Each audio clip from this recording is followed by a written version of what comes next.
nhiên đam mê làm nên oan trái, sông reo nổi niềm hai âu không về, vẫn em trên đời đường thăm an khó ngàn lần với tôi.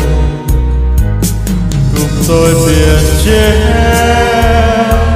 cùng em biển tan, ngàn năm nỗi đau hoa kiếp mây ngàn cô đơn biển cả.